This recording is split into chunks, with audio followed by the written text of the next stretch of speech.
դրսում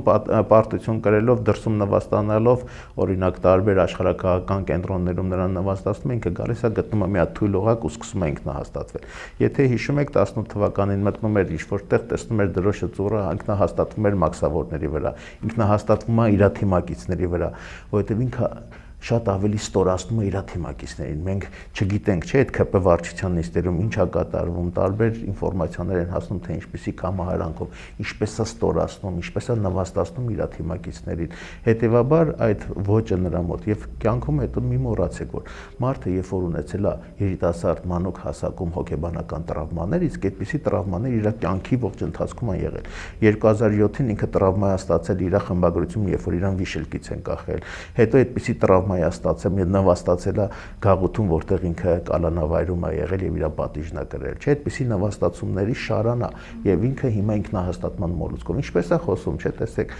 դասականորեն հենց այդ թերարժեքության բարդույթի նրա քաղաքական լեքսիկոնում դա ցայտուն երևում է։ Երբ որ ինքը շրջապատված է մի քանի հազար ոստիկաններով ուժայիններով, ասում է դե տես ոնց է ճուլաներում պահված, դե դուրս արե, դե դու երբ որ դու գիտես որ մի 100 հոգի արանքը տա չեն թողնի որ դու մենամարտես, ցանամարտի բռնվես, դու արդեն հզորանում ես եւ հոխորտում ես, հա։ Տարական այդ փողոցային